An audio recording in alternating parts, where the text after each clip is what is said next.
Enki et Ninursa. Enki et Ninursa, texte sumérien datant 3000 avant Jésus-Christ. Enki et Ninursa, qui a créé l'homme? Et si la science et la religion avaient toutes les deux raison au sujet de l'origine de l'homme? Évidemment, cela nécessiterait que chacune des deux parties accepte de s'ouvrir à d'autres possibilités, et c'est bien là tout le problème. Pourtant, il existe un mythe très ancien, qui parle de l'origine de l'homme et qui est cohérent avec les deux théories. Il s'agit des origines de l'homme dans la mythologie sumérienne. Ces textes existent depuis plus de 4000 ans, sous forme de tablettes cunéiformes, et ont été découvertes et traduites dans la seconde moitié du XXe siècle. Les grandes religions s'inspirent de nombreux passages des textes sumériens, comme le paradis terrestre décrit dans le poème Enki et Ninursa, dont le jardin paradisiaque évoqué dans la Bible et le dilmen sumérien se rapprochent. On y retrouve même l'idée d'un péché originel.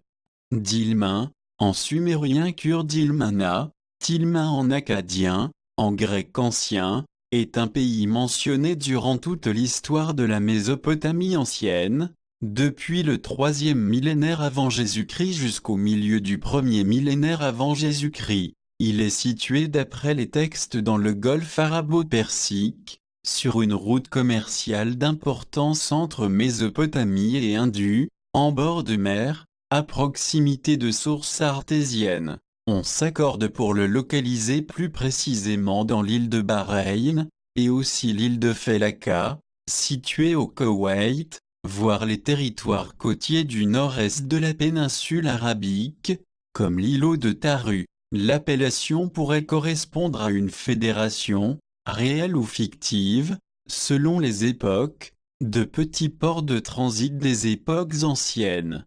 Enki et Ninursa est un mythe sumérien, mettant en scène de grandes divinités, Enki maître de la sagesse, le porteur d'eau, et sa parèdre Ninursa appelée aussi Dankina. Le récit se passe sur l'île de Dilmun, probablement l'actuel Bahreïn, qui entretient durant la haute antiquité d'intenses relations avec la Mésopotamie. Ce mythe raconte comment Enki a fait de cette contrée, au départ désertique, une région disposant d'abondantes ressources pour le bonheur de Sumer.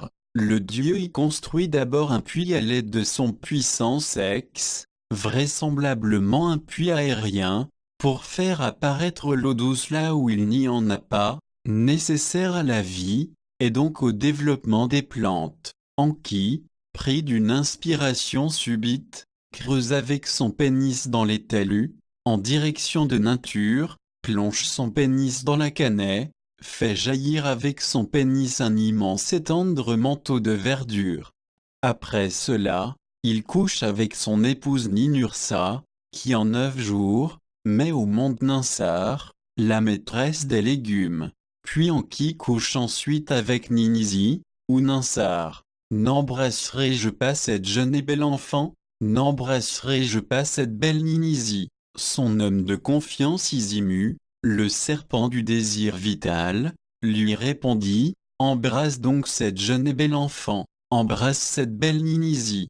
Ninisi met au monde en 9 mois, Ninkur, Ninkura, divinité des plantes destinée au filage, de même une autre fille, Utu, déesse du filage, sera donnée à Enki. Ainsi, le filage, activité importante de la civilisation, peut apparaître à Dilmun après l'apparition des plantes destinées au filage. Le récit comporte une lacune alors qu'Enki poursuit cette dernière. Puis Enki, animé par son désir sexuel, sa puissance de vie, prie Utu, pour s'accoupler avec elle, en lui faisant croire qu'il était jardinier. Enki se maquilla les yeux en vert, et qu'il lui apporterait ainsi régulièrement des fruits. Elle accepta cette relation sexuelle, mais, trompée, ô mes cuisses, ô mon corps, ô mon ventre, alla se plaindre à Ninursa, qui sortit les graines d'Enki du ventre d'Utu, forme d'avortement, et les transforma en plantes non comestibles. Là où les graines ont été plantées, au bout de 9 jours il poussa 8 plantes fortes et luxuriantes, les premières plantes créées par la déesse de la terre. À la vue de ces belles plantes, Enki, par curiosité et appétit mangea avidement les 8 plantes. Ninursar, furieuse et outrée du comportement d'Enki, décida de le punir et de se séparer de lui. Je ne poserai plus sur lui, mon regard de vie jusqu'à ce qu'il meure. Elle le réprimanda et le laissa seul, avec 8 organes malades. Les organes étaient en train de mourir, et Enki dépérissait et souffrait, mais aucun dieu ne pouvait le guérir sauf Ninursa qui s'était retiré. La perte d'Enki était insupportable à son frère Enlil, mais un renard vint le consoler et lui promit de trouver Ninursa pour guérir Enki. Ninursa embrassa tendrement Enki, notion de pardon, qui avait la tête posée sur sa splendide vulve, et elle lui retira la maladie à chacune des 8 parties malades, et fit de chaque plante manger un moyen de soigner plutôt que de faire du mal, et libéra la maladie en faisant naître 8 divinités, Abu, Nintula, Ninsutu, Ninkasi, Nasi, Azimua et Ninti, une pour chaque organe. Parmi les 8 organes il y a notamment la côte, Ti, d'où va naître une déesse appelée Ninti, dont le nom signifie à la fois la dame de la côte, et celle qui donne la vie, jeu de mots qui n'a pas été compris, ou alors volontairement ignoré, par les rédacteurs de la Genèse biblique qui est directement inspiré de ce mythe sumérien. Une fois Enki guéri, il se réconcilia avec Ninursa, et ils redevinrent amoureux. Ce mythe a donc montré le Seigneur Enki en tant que créateur de la civilisation. Il est avec Ninma sa sœur, le créateur du genre humain. Son nom, Enki, signifie Seigneur de la terre. Il le reçut de son père Anu, roi de Nibiru. Auparavant il s'appelle Ea. Il a l'avantage de trouver les solutions aux problèmes que rencontrent les Anunnaki, ceux qui vinrent du ciel, et il enseigna principalement les arts, la médecine et les sciences de l'irrigation aux hommes. Son rôle traditionnel dans la mythologie mésopotamienne. C'est aussi un mythe qui parle du cycle des saisons au travers des relations entre Enki et Ninursa, qui sont le maître de l'eau et la déesse de la terre. Quoi qu'on soit là déjà dans le vaste domaine de l'interprétation, le texte original du mythe d'Enki et Ninursa, déchiffrage de 3 tablettes avec écriture cunéiforme, retrouvé au niveau des anciennes villes d'Ur et Nippur. Enki et Ninursa est un mythe datant de l'époque sumérienne, 3000 ans avant Jésus-Christ. Il se situe sur l'île mythique de Dilmun, que les archéologues s'accordent à placer sur l'actuelle île de Bahreïn. Il y a différentes versions du mythe, mais toutes concordent sur l'histoire d'une faute commise par le dieu sumérien Enki envers sa femme Ninursa. L'histoire racontée par le mythe est la suivante. Dilmun est une île paradisiaque créée par le dieu Enki, seigneur des eaux douces. Un jour la femme d'Enki, Ninursa, fait pousser 8 plantes merveilleuses dans le jardin. Enki, qui n'a jamais vu ces plantes auparavant, est envahi d'une curiosité maladive et goûte les créations de sa femme jusqu'à les saccager complètement. À la vue du désastre, Ninursa est emplie d'une immense colère et blesse son mari en 8 parties de son corps, le laissant ainsi à l'agonie. Les autres dieux sont affligés par le sort d'Enki et tentent de convaincre Ninursa de revenir sur sa décision de laisser mourir Enki. Ninursa se laisse convaincre et pardonne à Enki. De chaque organe malade, elle fait jaillir un dieu ou une déesse capable de soigner le mal de son mari. Les historiens des religions pensent que ce mythe a inspiré les mythes postérieurs concernant les jardins paradisiaques, et en particulier le mythe du jardin d'Éden. Le mythe d'Enki et Ninursa expliquerait également pourquoi, dans la Bible, il est fait mention d'Ève, sortant de la côte d'Adam. En effet, l'une des parties malades du corps d'Enki était la côte. Il est donc possible que l'on ait interprété la déesse sortante de la côte d'Anki comme la vie sortant de la côte. La religion sumérienne, la religion égyptienne de Babylone. À partir de la religion égyptienne, les Sumériens et plus tard les Babyloniens inventent un culte astro-solaire. Babylone, c'est le pays du roi des voleurs, de Nemrod. Les Babyloniens, qui ne comprenaient pas la culture égyptienne, ont commis de nombreuses erreurs astrologiques et historiques, comme plus tard leurs successeurs juifs, chrétiens, indiens, islamiques, etc. Puisque la source est mauvaise, ils ne savaient pas lire le zodiaque égyptien. L'épopée de Gilgamesh est un récit légendaire de l'ancienne Mésopotamie, considérée comme la première œuvre littéraire de l'humanité. Elle a été rédigée en écriture cunéiforme sur des tablettes d'argile, datées du 8e siècle avant Jésus-Christ, que l'on a retrouvées dans la bibliothèque du roi assyrien Assurbanipal à Ninive. Elle s'inspire de plusieurs récits, en particulier sumériens, composés bien avant l'arrivée des Sémites akkadiens, au milieu du 3e millénaire avant Jésus-Christ. Mais la tradition orale est probablement beaucoup plus ancienne et pourrait remonter à la préhistoire. Cette œuvre a connu une large diffusion, à la fois dans l'espace, tout le monde méditerranéen, et dans le temps. Elle est attestée jusque dans les manuscrits de Qumran, peu avant l'ère chrétienne. On y voit l'origine de la plupart des mythes fondateurs de l'Antiquité et on en retrouve des traces dans la Bible et le Coran. De récents travaux rapprochent l'épopée de Gilgamesh des 12 travaux d'Hercule. Il existe plusieurs versions successives. Le texte standard, dont il va être question et qui inclut le récit du déluge, est daté de 1200 ans avant Jésus-Christ, soit 500 ans avant qu'Homère n'écrive l'Odyssée. Il comprend 11 tablettes auxquelles une 12e a été ajoutée vers au moins 700. On peut l'aborder sur le plan historique, psychologique et, bien sûr, symbolique. En accomplissant une série d'épreuves, Gilgamesh réalise une véritable quête initiatique dont la renaissance et l'immortalité sont les thèmes centraux, l'idée de la mort ayant toujours été la préoccupation métaphysique majeure de l'homme.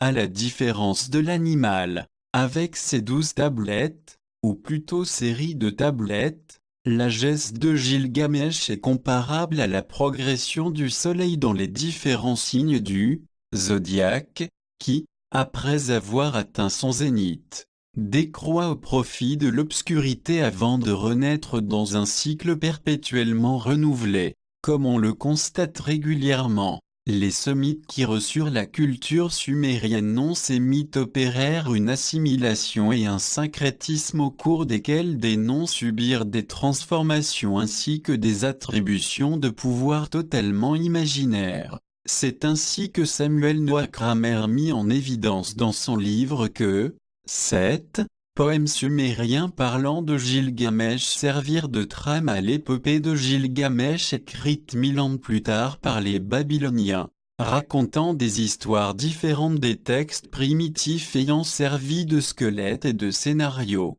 Gilgamesh est présenté dans l'estrade patriarcale, comme un conquérant magnifique, brave, grand et fort, un mal accompli au courage sans faille, a en fait une autre facette. À certains endroits de la version sumérienne, première version, la plus ancienne du mythe, on apprend que Gilgamesh est un violent et un rustre, un soudard cruel qui viole toutes les filles du Ru, ou encore qu'il enlève les fils à leur mère, et qu'il épuise les hommes de la ville vaincue, dans des travaux exténuants. On est ici en présence de deux versions opposées du même personnage. L'une a été rédigée par les alliés du héros, c'est-à-dire les conquérants qui ont vaincu la ville d'Uru, et l'autre est racontée par les fils et les filles de la déesse, les vaincus, qui voient en Gilgamesh un usurpateur, un pilleur et un violeur. Gilgamesh, fondateur de l'ordre patriarcal et qui inspirera directement le personnage grec d'Héraclès, Hercule, Hermès, Ganesh, et de nombreux auteurs, Saint-Exupéry, le film La Matrice, l'Odyssée, etc., est l'ancêtre de notre culture violente, tournée vers la conquête sans fin des biens matériels et la désacralisation du monde, désacralisation du féminin et de l'union d'amour entre les deux grands principes masculins et féminins. Les héros étaient les planètes. Les Sumériens croyaient que l'univers était gouverné par un panthéon comprenant un groupe d'êtres vivants, de forme humaine mais immortels, et possédant des pouvoirs surhumains. Ces êtres, invisibles aux yeux des mortels, guidaient et contrôlaient le cosmos selon des plans bien définis et des lois dûment prescrites. Les Sumériens avaient 4 divinités principales, le dieu du ciel, Kai, la déesse de la terre, Enlil, le dieu de l'air et, Enki, le dieu de l'eau. Le ciel, la terre, l'air et l'eau étaient considérés comme les 4 composants majeurs de l'univers. Après les divinités créatrices, on trouvait les 3 divinités du ciel, Nana, le dieu de la lune, Utu, le dieu du soleil et Inanna, la reine des cieux et la déesse de l'amour, de la procréation et de la guerre.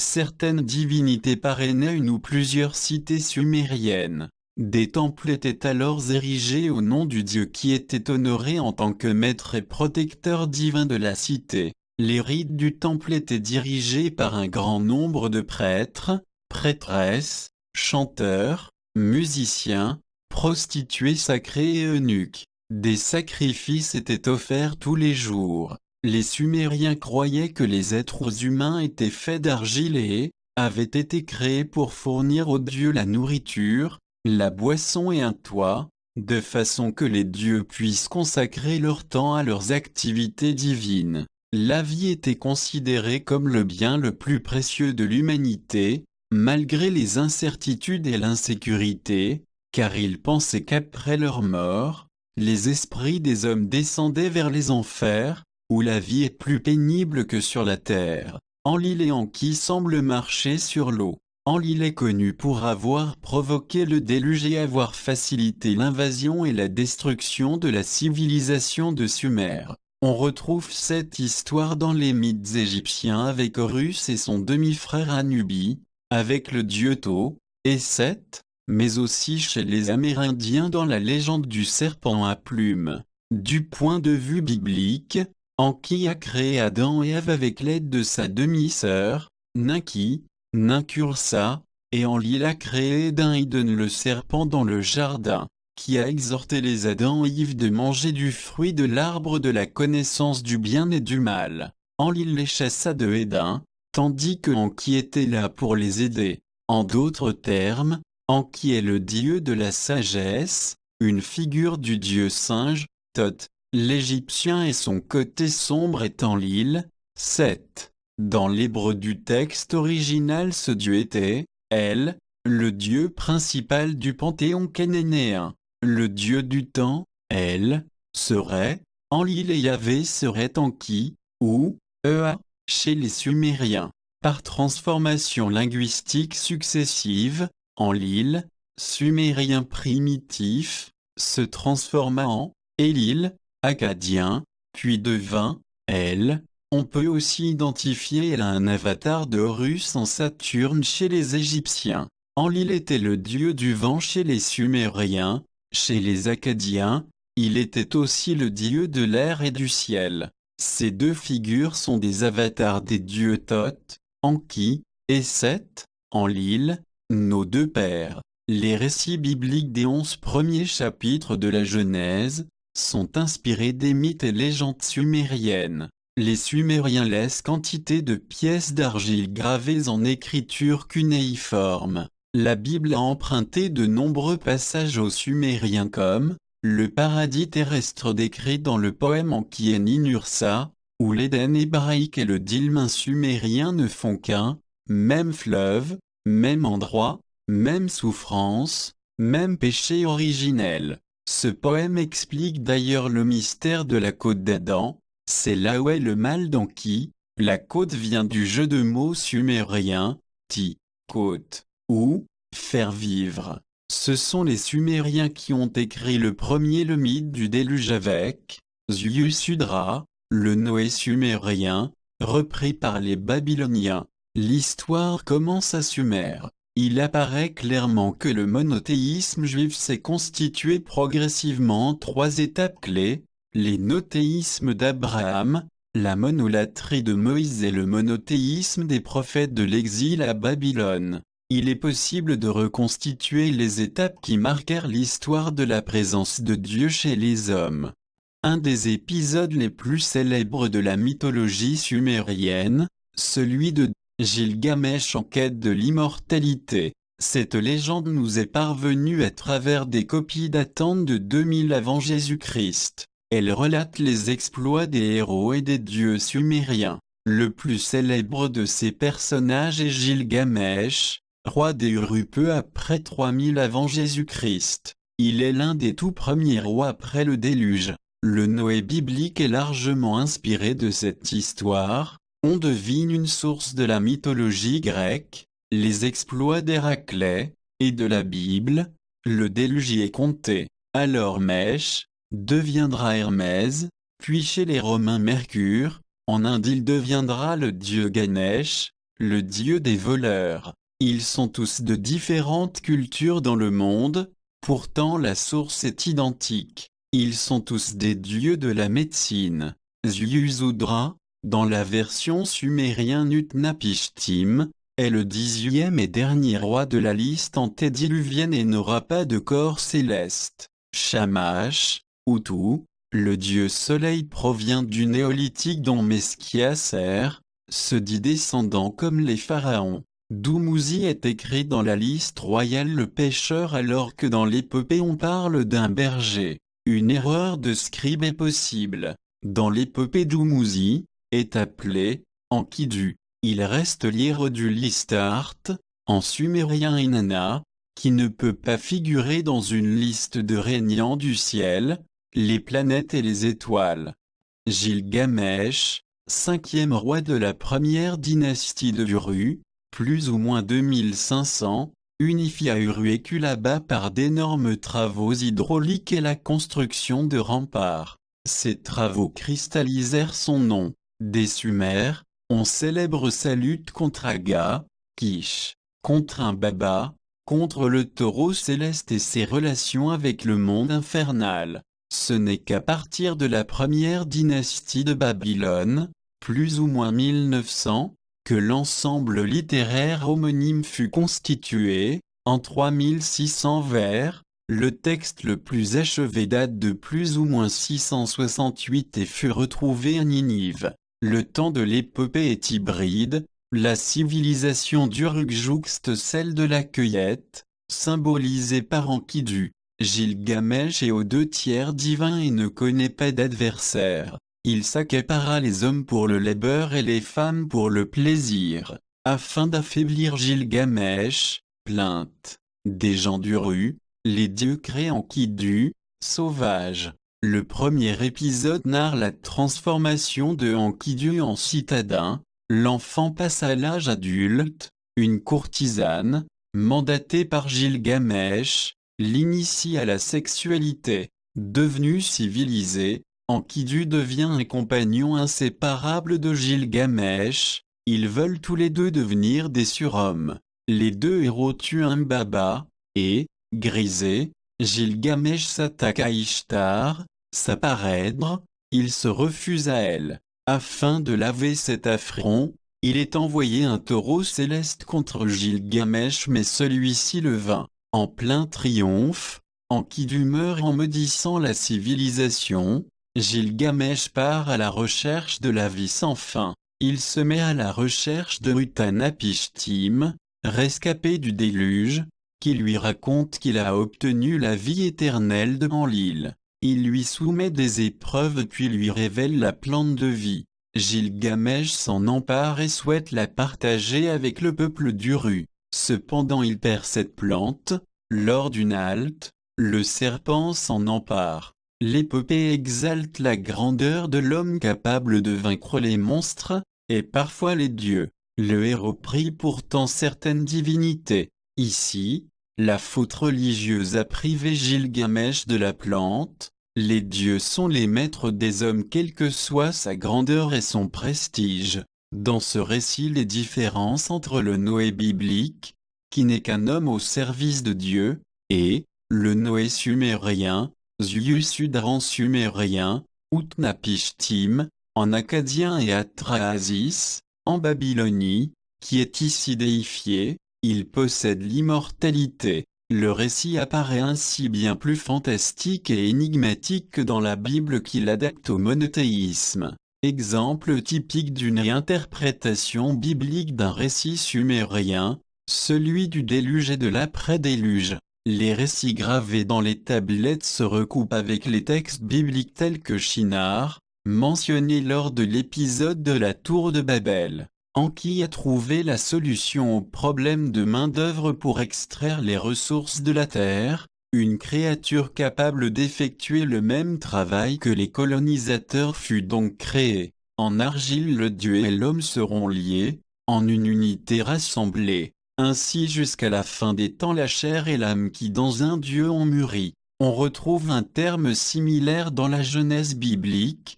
2.7 L'Éternel Dieu forma l'homme de la poussière de la terre. Mythe de la création sumérien. Les dieux mineurs ou prolétaires, les Igigi, furent forcés de travailler pour les grands dieux. C'est alors que les Igigi commencèrent à gémir à grands cris pour demander du repos. Nama, mère d'Enki, appela ce dernier pour qu'il vienne en aide à ces dieux mineurs et trouve ainsi une solution. Enki fut appelé parce qu'il était non seulement le dieu des eaux, mais aussi celui de la sagesse. Les grands dieux avaient en effet besoin des Igigi pour leur faire cuire le pain et les décharger des travaux pénibles. Mais, ces grands dieux devaient, dans un même temps, soulager les dieux prolétaires de leur dur labeur avant qu'ils ne se révoltent. La solution fut donc de créer une race d'esclaves, les hommes. Enki prit alors de l'argile, ou poussière, et la trempa dans la chair et le sang d'un dieu sacrifié. L'homme aurait ainsi une part de l'intelligence divine. Le déluge sumérien. Après avoir créé les hommes, les dieux entreprirent à plusieurs reprises d'anéantir l'humanité. Les hommes s'étaient en effet multipliés à un tel point qu'ils en vinrent à faire trop de bruit, gênant ainsi les dieux. Nantar, dieu de la mort et de la peste, fut, par exemple, chargé de déchaîner une maladie sur les hommes. Mais un autre dieu, Enki, eut pitié d'eux et déjoua ce plan. D'autres calamités furent ainsi décidées, mais, à chaque fois, Enki aida les hommes. Enki se vit donc accusé par les autres dieux. C'est alors que ce dernier, pour se défendre, amena l'idée d'un déluge. Enlil, sur l'idée d'Enki, décida que toute l'humanité devrait périr noyée. Mais, Enki parla à Trahasis, le Noé sumérien, dans un rêve et l'avertit que l'humanité était en danger. Il lui dit de construire un bateau. Sur ce Atrahasis informa les autres hommes. Il quitta ensuite la ville, prenant avec lui des artisans qui l'aideraient dans la construction du bateau. Ils assemblèrent donc le matériel, construisirent le bateau, puis embarquèrent des oiseaux, du bétail et des humains de la famille d'Atrahasis. La pluie commença à tomber. Pendant 7 jours et 7 nuits les vents soufflèrent et l'eau se déchaîna. Enfin, la tempête se calma. Atrahasis sortit du bateau et fit des offrandes à tous les dieux, qui avaient faim. Ils s'étaient attroupés autour des offrandes comme des mouches. Les dieux constatèrent que les hommes avaient survécu au déluge. Enlil était furieux. Les dieux avaient juré par serment la perte des humains, et, pourtant, ils avaient survécu. Comment cela était-ce possible? Demanda Enlil. On lui répondit que cela ne pouvait être que le fait d'Enki. Enki, pour apaiser la fureur d'Enlil, suggéra une solution. Les humains ne se multiplieraient plus si vite. Les maladies en décimeraient un tiers. Les accouchements deviendraient douloureux et dangereux. Les enfants pourraient d'ailleurs mourir pendant l'opération. 6 jours et 7 nuits passèrent, les tempêtes du déluge soufflaient encore, les tempêtes du sud couvraient le pays. Le 7e jour, les tempêtes du déluge, qui telles une armée, avaient tout massacré sur leur passage, diminuèrent d'intensité, la mer se calma, le vent s'apaisa, la clameur du déluge se tut. Les mythes du déluge sont-ils la mémoire d'un événement réel? Différents chercheurs ont essayé d'apporter la preuve géologique ou archéologique de l'existence du déluge. D'autres avancent que les événements considérés ne peuvent avoir marqué les différentes civilisations, ils seraient trop anciens, trop lents ou trop lointains, et que ce mythe serait donc une pure invention, ou l'exagération d'un événement local. Le déluge est-il un événement réel et localisable dans le temps et l'espace? Néanmoins, l'universalité du récit et les détails quasi identiques, construction d'une embarcation, nombre de survivants, couple d'animaux à sauver, etc., tendent à confirmer une catastrophe majeure et planétaire. La version latine. D'après le poète latin Ovide, le déluge eut pour cause le fait que les hommes oubliaient de sacrifier aux dieux. Leurs uniques pensées étaient pour l'argent et le plaisir. Pour les punir, Zeus décida donc de les anéantir. Le déluge détruisit alors tout ce qui se trouvait sur la terre, noyant les hommes, les villes et les forêts. Tous les hommes moururent, hormis un couple qui avait construit une barque. C'étaient Deucalion et sa femme Pyrrha. Au bout de plusieurs jours, la pluie cessa et la barque s'arrêta au sommet de Parnasse. Lorsque Zeus aperçut les deux survivants, il décida de leur laisser la vie sauf pour qu'ils puissent régénérer le genre humain. Il devrait jeter des pierres derrière eux, qui aboutiraient à des hommes et à des femmes. La version biblique. D'après la Bible, le déluge fut l'inondation universelle dont les seuls survivants furent Noé et sa famille. Dieu avait ordonné à celui-ci de construire une arche, du latin arca, boîte, pour qu'il sauve sa famille et des couples de tous les animaux en les gardant avec lui à l'abri à bord de l'arche jusqu'à ce que les eaux retrouvent leur niveau normal. Au Moyen Âge, la nef des églises a souvent été comparée à l'arche de Noé, parce que c'était là que les hommes marqués par le péché étaient préservés de la ruine. La version indienne. Les versions indiennes du déluge sont nombreuses, celle du Katapata Brahmana narque le Noé, indien se nomme Manu qu'il est lui aussi prévenu du déluge, mais par un poisson providentiel. Un matin, on apporta à Manu de l'eau pour se laver, comme à présent on en apporte pour se laver les mains. Tandis qu'il se lavait ainsi, un poisson lui vint dans les mains. Le poisson lui adressa la parole, « Garde-moi, je te sauverai, de quoi me sauveras-tu? Un déluge va emporter toutes les créatures, c'est de cela que je te sauverai. » Anthologie sanscrite, traduction de L. Renou. La version coranique. Le Coran parle du déluge et de Noé en ces termes, et il fut révélé à Noé. De ton peuple, il n'y aura plus de croyants que ceux qui ont déjà cru. Ne t'afflige pas de ce qu'ils faisaient, et construis l'arche sous nos yeux et d'après notre révélation, et ne m'interpelle plus au sujet des injustes, car ils vont être noyés. Et il construisait l'arche, et chaque fois que des notables de son peuple passaient près de lui, il se moquait de lui. Il dit, si vous vous moquez de nous, eh bien, nous nous moquerons de vous, comme vous vous moquez de nous, et vous saurez bientôt à qui viendra un châtiment qui l'humiliera, et sur qui s'abattra un châtiment durable. Puis, lorsque notre commandement vint et que le four se mit à bouillonner d'eau, nous dîmes, charge, dans l'arche, un couple de chaque espèce ainsi que ta famille, sauf ceux contre qui le décret est déjà prononcé et ceux qui croient. Or, ceux qui avaient cru avec lui étaient peu nombreux, et il dit, montez dedans, que sa course et son mouillage soient au nom d'Allah. Certes mon Seigneur est pardonneur et miséricordieux. et elle vogua en les emportant au milieu des vagues comme des montagnes. Et Noé appela son fils, qui restait en un lieu écarté, non loin de l'arche. Oh, mon enfant, monte avec nous et ne reste pas avec les mécréants. Il répondit, je vais me réfugier vers un mont qui me protégera de l'eau. Et Noé lui dit, il n'y a aujourd'hui aucun protecteur contre l'ordre d'Allah, tous périront, sauf celui à qui il fait miséricorde.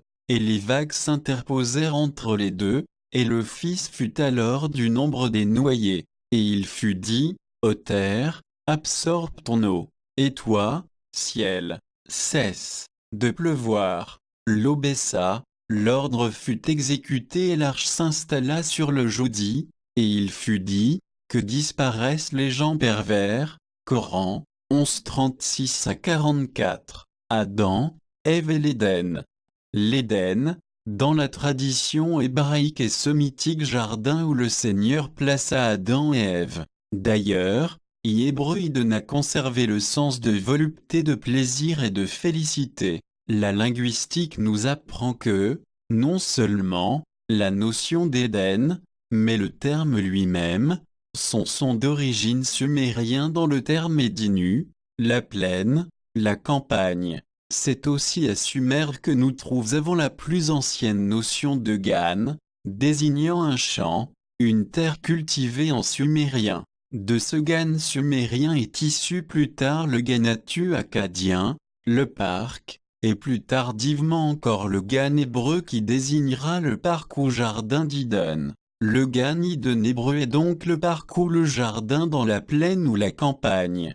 L'Éden sumérien se nomme Niduki, équivalent de Dilmun en akkadien. Les deux termes ont le sens de pays de gloire, de soleil et de lumière. Les traditions suméro-sémitiques situent l'Éden dans le golfe Persique, nommé mer ou fleuve mer ou encore mer du soleil levant. Cet Eden paradisiaque se situe à Dilmun ou à proximité, connu jadis aussi sous le nom de Kalomma, ou pays des dates, aujourd'hui, Bahreïn. La corrélation entre la conception sumérienne et sa copie déviée qu'est la relation sémitique est étonnante. L'emprunt des termes n'est pas seul en cause, il y a aussi l'emprunt du mythe. Dans cet Éden d'Ilma règne la grande déesse Ninursa, reine du pays. Elle donnera naissance à 3 générations de déesses engendrées par le dieu de l'eau. Noé sauvé des eaux aura aussi 3 fils, Caïn, Abel, et Seth. Adam rescapé vraisemblablement d'un premier déluge aura aussi 3 fils, Caïn, Abel, Seth. On voit déjà le passage des cultes méditerranéens archaïques, de type matriarcal passé au type sémite patriarcal. Le dieu de la terre en qui, Adam aussi est fait de terre, ensemence la ravissante Ninu, Lilith, fille de Niahursa et 9 jours, 9 mois, bien entendu, du couple Ninu en qui naîtra la déesse Ninkura. Alors Niahursa placera Enki et Ninu, Adam et Lilith dans un jardin où elle avait planté 8 plantes. Dans la Bible, c'est Yahvé qui plante un jardin en Éden. Alors, Enki, Adam, succombera à l'irrésistible envie de connaître la saveur de ces plantes. Dans la Bible, c'est le serpent tentateur qui incitera le couple édénique à goûter aux fruits défendus. Enki les fera quérir par son serviteur Isimu et les goûtera. Kouroussé, la grande déesse, Yahvé, pour les punir, maudira le nom d'Enki et le vouera à la mort. Adam sera maudit et perdra l'immortalité. Enki sera alors atteint de 8 maladies, autant de plantes goûtées. Mais, dans son infinie bonté, la déesse, compatissante, créera 8 divinités pour les guérir, tradition dravidienne des divinités féminines qui envoient et guérissent les maladies. Or, l'une des 8 parties malades est une côte et pour guérir cette côte, la déesse créera la déesse Ninti, ou Evti. En sumérien signifie vivre et faire vivre. C'est donc Nintiv, qui permet à Enki, Adam, de vivre ou de survivre. Ève n'avait donc rien à voir avec la pomme symbole du péché dont on l'accusa à tort. Les Hébreux ont inversé le mythe comme plus tard les Ariens inventeront celui de Pandore. L'Éden paraît n'avoir rien de mythique, et il y a de fortes chances que ce paradis ait bien existé. Ce fut un pays où il faisait bon vivre, où l'on pratiquait la religion, l'agriculture, la métallurgie, comme dans le mythe de l'Atlantide. C'est aussi la terre des ancêtres, l'invention des religions. Il est important de souligner que les Hébreux n'en sont venus à concevoir un seul Dieu par élimination successive de plusieurs autres dieux. Il est faux de penser que le Dieu unique qu'Israël s'est mis à adorer, venait de nulle part et était par conséquent totalement inconnu.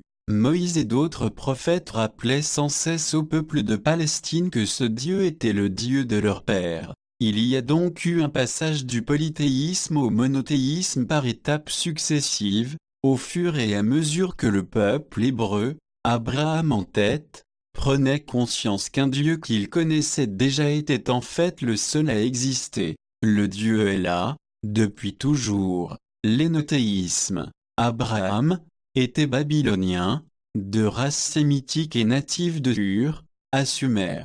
Il ne fait donc pas de doute qu'il ne fut pas monothéiste de naissance, bien au contraire, il adorait très probablement les dieux sumériens, au sommet duquel se trouvait la divine triade, Enlil et Enki. Abraham reçut un appel de Dieu à l'âge de 75 ans, Genèse 12. Dieu lui demandait de quitter Sumer pour s'établir en Canaan, Israël, et appelait Abraham à se consacrer à lui. Abraham aurait vécu à une date difficile à préciser, mais qu'on pourrait situer autour de l'an 2000 avant Jésus-Christ. Les trois religions monothéistes, judaïsme, christianisme, islam, se réclament d'Abraham et le considèrent comme le modèle parfait du monothéiste, mais elles divergent sur son rôle, sa généalogie et sa première descendance.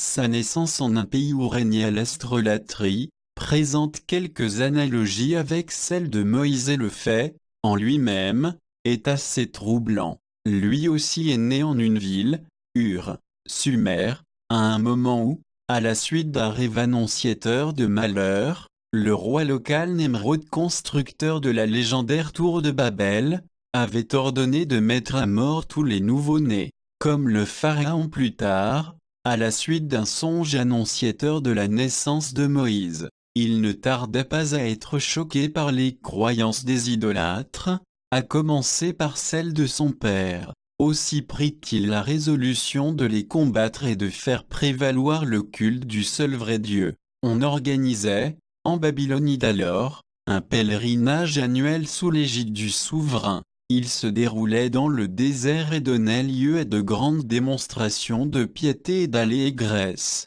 Le culte comportait une procession entre deux rangées de statues de divinités alignées par ordre de taille de part et d'autre du chemin que le cortège devait suivre, avant d'arriver au temple principal, comme les béliers ou les lions devant les temples pharaoniques de Thèbes qui sont à peu près de la même époque. Juste à l'entrée de celui-ci était dressée une statue, la plus grande de toutes. Elle était en or et représentait probablement Marduk où à ses yeux étaient figurées par deux pierres précieuses qui scintillaient dans la nuit. Devant ces statues, les pèlerins déposaient les mets, qu'ils apportaient en offrande, avant d'entrer au temple. À 17 ans, Abraham dut participer à l'un de ces pèlerinages. Il lui répugnait de pratiquer l'idolâtrie et jura de faire un mauvais sort aux statues qui constituaient à ses yeux des blasphèmes contre l'unique vrai Dieu. Après avoir fait œuvre d'iconoclaste en Babylonie,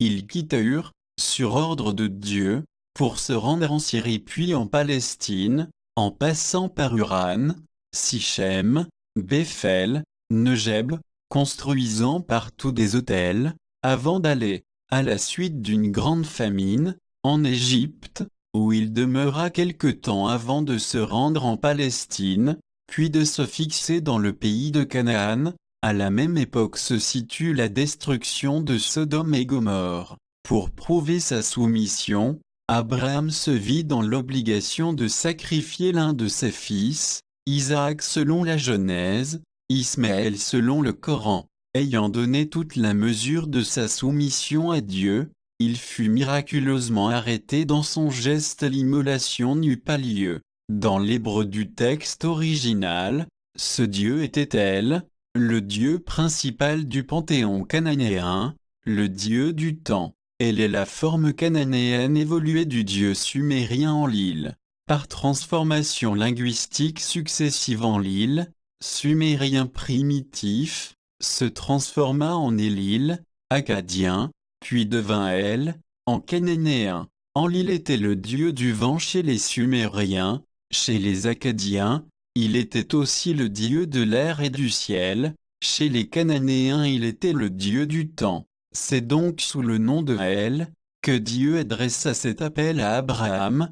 El en hébreu en est venu à désigner le Dieu unique, surtout dans les noms composés comme Israël, Bethel, Gabriel, Emmanuel, etc.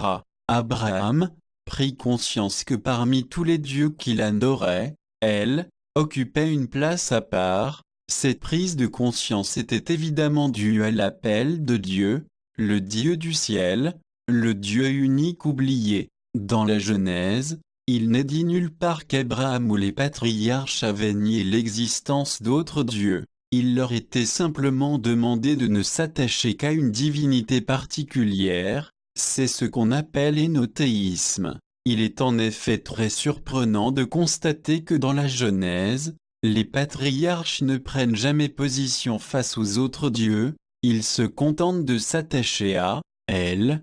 Ce Dieu des patriarches n'était pas inconnu des autres peuples, il était même craint, ce qui n'est guère étonnant si l'on considère que El était le Dieu principal du panthéon cananéen. Dans la Genèse 12, Abraham prétend que Sarah est sa sœur pour éviter que Pharaon ne le tue, pour s'emparer de la belle Sarah. Le Pharaon ne se rend compte de la supercherie que sur l'intervention de Dieu. L'exemple est encore bien plus explicite avec le roi païen Abimélec. Il connaît Dieu et le craint. Genèse 20 et 21, 22 à 24, de même en Genèse 26, 7 à 11 et 26, 26 à 30, où nous avons un remake de l'histoire d'Abraham et d'Abimélec, mais avec, cette fois-ci, Isaac. Dieu semble aussi être connu sous le nom même de Yahvé. Sur la reconnaissance de l'existence d'autres dieux par les Hébreux, Psaume 82, 1, Psaume 89, 6 à 8, Job 1, 6, Job 2, 1, Job 38, 7. Chez les patriarches et les premiers Hébreux, il existait une grande pluralité de noms de divinités, qui les rattachaient plus ou moins à leur dieu d'attachement, El. Cela témoigne bien chez eux d'une conscience plutôt floue de l'idée d'un dieu unique, El Elyon, Genèse 14, 18 à 22, Nombre 24, 16, Deutéronome 32, 8 LRO8 Réma Genèse 16, 13.14 El Shaddai Genèse 17, 1, Genèse 28, 3, Genèse 35, 11, Nombre 24, C'est Elolam, Genèse 21, 33 par, Genèse 31, 42 El Bethel, Genèse 31, 13 Baal-Beri, Juge 8, 33, 9, 4 El-Beri, Juge 9, 46. Il s'agit donc bien là ce que l'on appelle l'énothéisme, c'est-à-dire l'attachement à un Dieu particulier sans négation de l'existence d'autres dieux. Dieu travaillait progressivement son peuple, le conduisant ainsi sur la route du monothéisme. Allah était en cours d'invention depuis des siècles lorsque l'islam,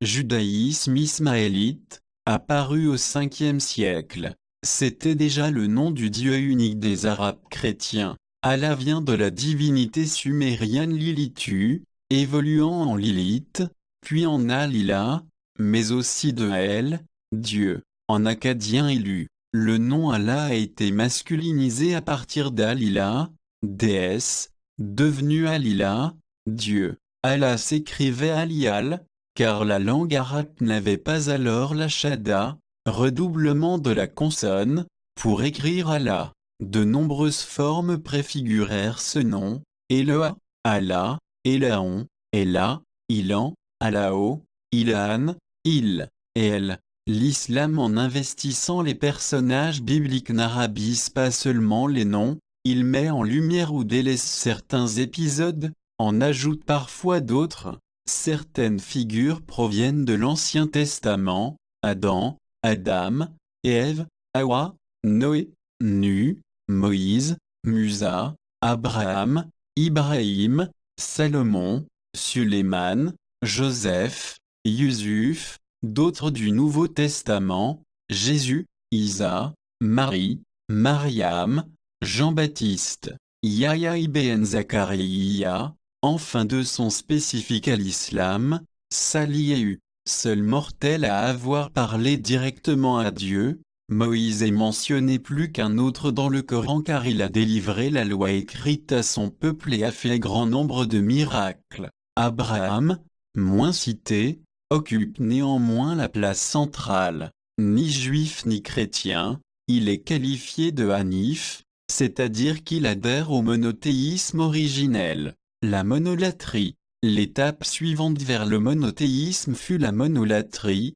attachement à un dieu national, et donc, concurrent des autres divinités. Avec la monolatrie, le passage vers le monothéisme se précise. Il n'est plus question de tolérer les autres divinités, on en reconnaît certes leur existence, mais, on leur devient hostile, c'est là la grande différence. Du même coup, la divinité nationale, Yahvé pour Israël, est vue comme supérieure aux autres dieux. Cette prise de conscience de la supériorité du Dieu d'Israël, de son côté unique et particulier par rapport aux autres dieux, se fit avec Moïse. Le nom de Yahvé, ou Yahweh, Yahweh, Jéhovah, etc., prend une importance particulière au regard des autres noms qui lui étaient attribués, comme elle, par exemple, Exode 3, 13 à 15.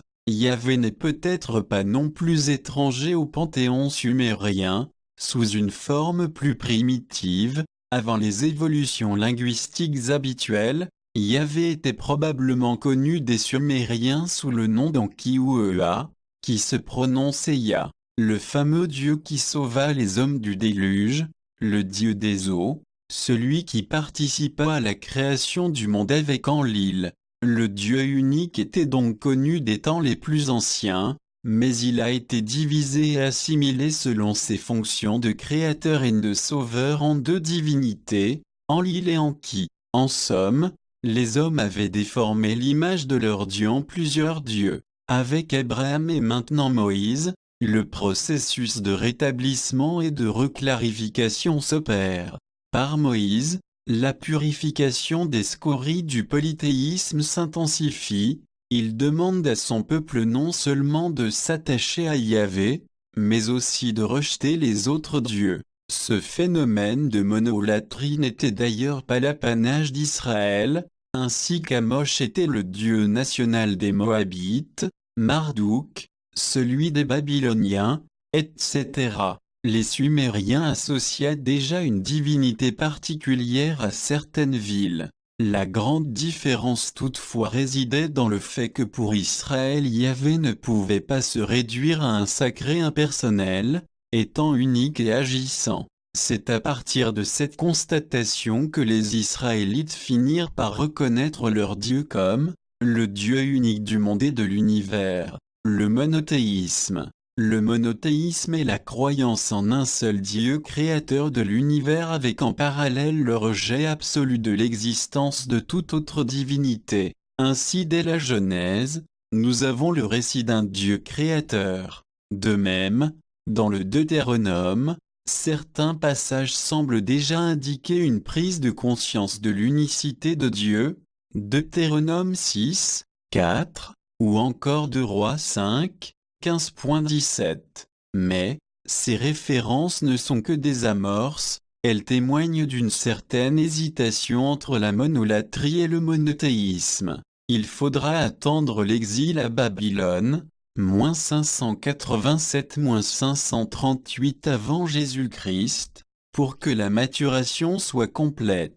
En exil, les Hébreux sont confrontés directement à un environnement où les divinités des maîtres de l'empire néo-babylonien étaient habituellement représentées par des statues. Instinctivement les prophètes les rejetèrent à partir de la longue tradition d'Israël de ne pas représenter Yahvé. Commença alors une réflexion sur l'impuissance des autres dieux, qui manifestement n'étaient que des statues sans grand pouvoir. Tout naturellement cette réflexion aboutit au monothéisme. Avec cet exil, nous assistons donc au passage de la monolatrie de Moïse, proclamant Yahvé, Enlil et Enkiéan, la divine triade des Sumériens, comme l'unique Dieu d'Israël, tout en se préoccupant assez peu du statut des dieux des autres nations, à l'affirmation claire du monothéisme suivant lequel Yahvé est le seul vrai Dieu, dominant l'univers. C'est pourquoi les citations bibliques les plus significatives tendant à appuyer l'idée de monothéisme se trouvent dans des passages qui ont visiblement été écrits peu de temps avant ou pendant ou encore après l'exil, Jérémie 2, 11, Jérémie 16, 19, 20, Isaïe 43, 10 à 11, Isaïe 44, 6.8, 45, 5 juillet 2018, 21 à 22. Dans ces conditions, il n'est pas étonnant qu'Israël ait interprété sa libération du joug babylonien par le Perse Cyrus comme étant l'œuvre directe de Yahvé, qui dirige toutes choses.